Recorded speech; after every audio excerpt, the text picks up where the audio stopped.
Olá pessoal, eu me chamo Jorge e sejam bem-vindos ao Além do Crepúsculo. Bom, gente, hoje eu trouxe esse material aqui pra gente conversar um pouquinho, tal. Capitão América, a escolha, tá? Hoje eu tô com a bandana, né? Olha só, gente, essa bandana, ela também tem uma explicação aí coerente para o uso da bandana. Em algum momento eu pretendo conversar com vocês porque que às vezes eu estou com a bandana. Talvez no próximo aniversário do canal, quando eu gosto de falar sobre as curiosidades do canal, eu explico então o porquê da bandana. De qualquer maneira, no comentário ali embaixo vocês podem opinar se fica melhor o programa feito com a bandana ou sem a bandana, tá?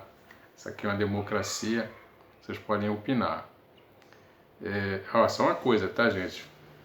Vamos manter o respeito, tá bom? Vamos manter o respeito, porque o respeito é importante. Olha só, gente. O que o Capitão América e o Rambo, eles têm em comum, hein? Bom, eles têm muita coisa em comum.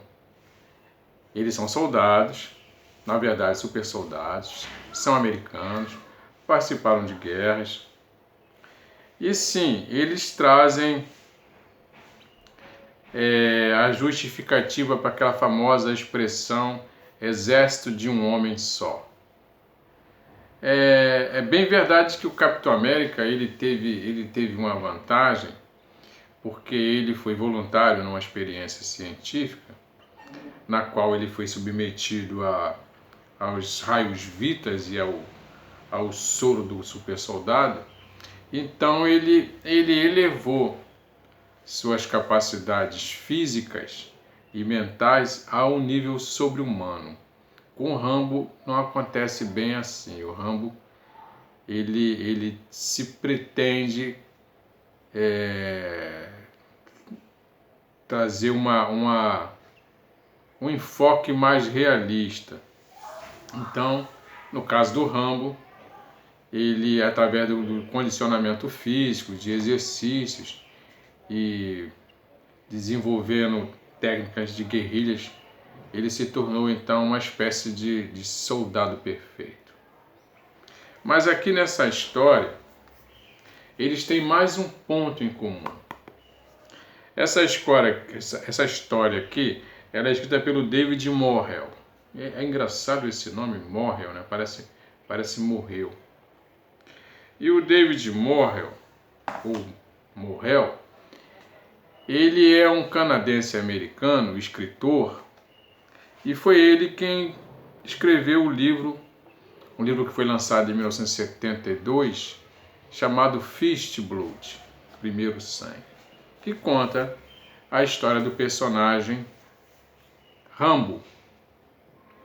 Daí, algum tempo, alguns anos depois, o Rambo ele foi adaptado para o cinema e foi ali caracterizado pelo ator Sylvester Stallone e se tornou uma franquia de enorme sucesso no mundo.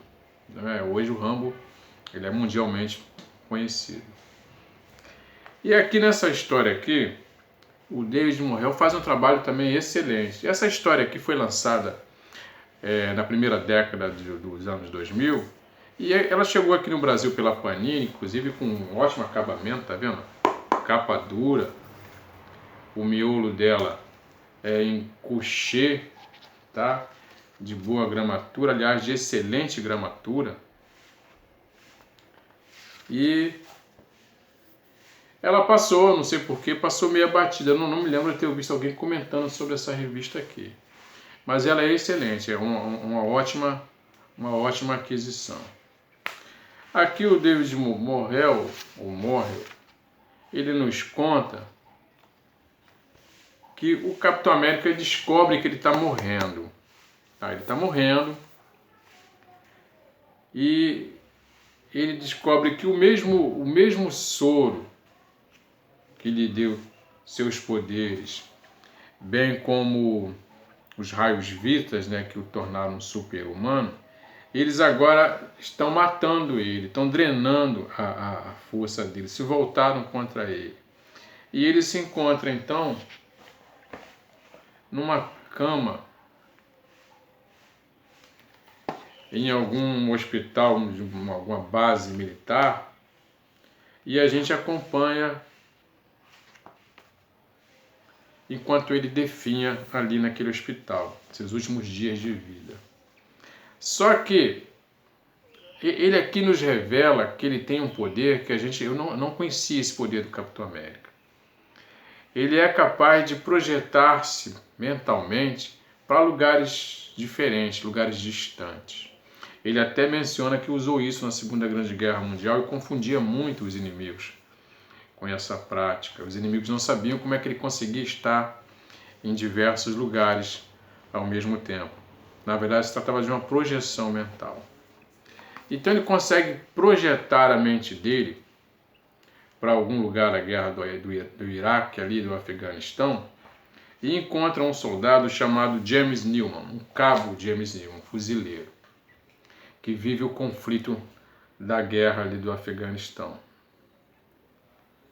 E a intenção dele é que ele encontre uma pessoa que possa herdar o manto do Capitão América e continuar com o trabalho do Capitão América.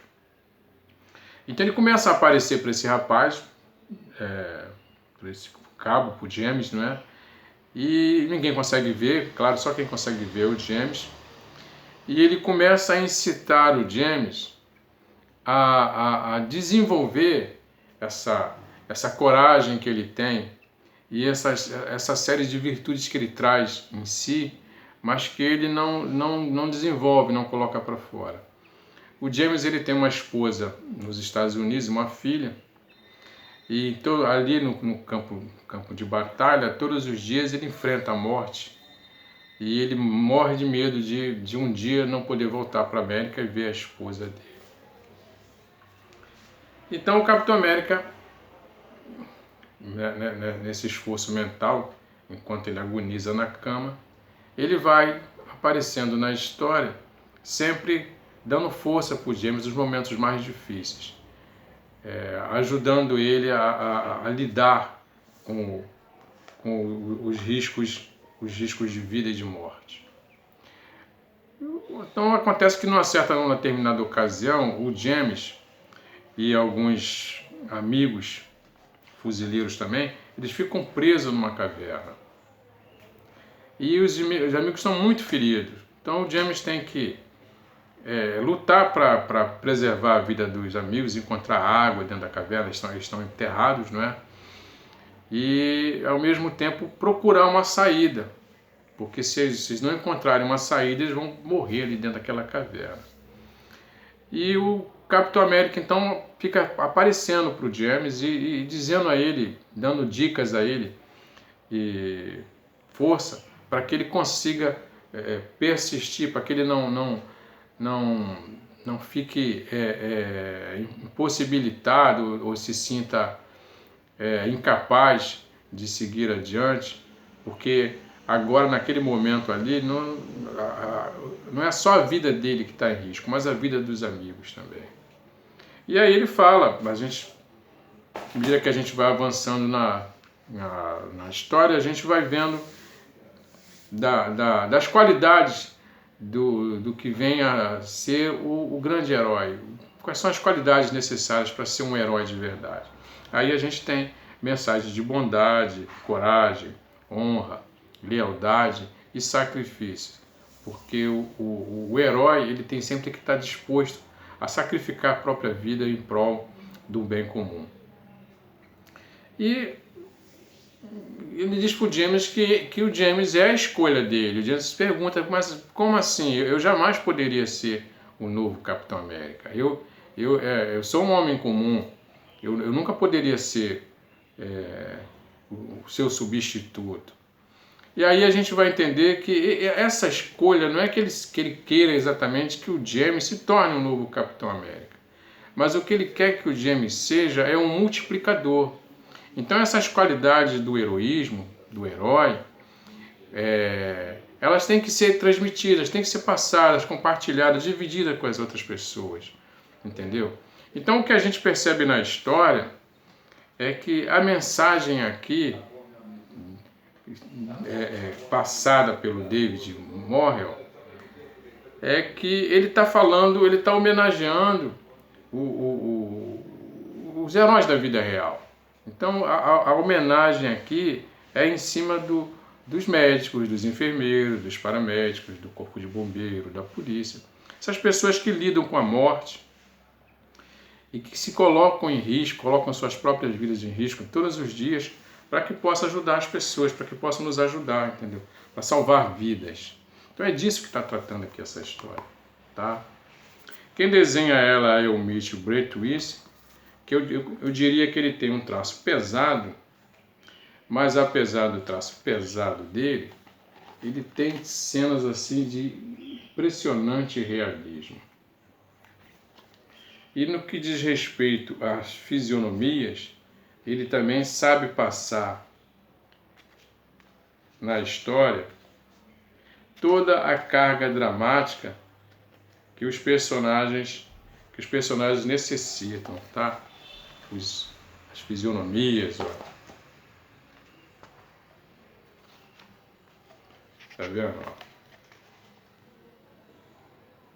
Cinematográfico, viu? Pois é, gente. De 1 a 10, eu dou 10 para essa história aqui. Eu considero essa história aqui uma das melhores histórias do Capitão América. Ela não é a melhor. O Capitão América tem outras histórias também muito, muito boas. Mas essa aqui, sem dúvida alguma, é uma das melhores. Eu recomendo.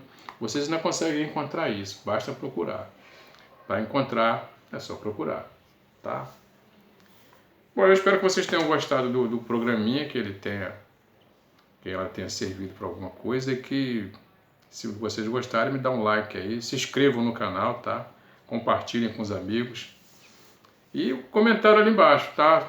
Aproveito que eu já até dei uma dica de comentário. Vocês podem opinar se fica melhor com a bandana ou sem a bandana. Tá legal? Gente, obrigado, tá? Tchau.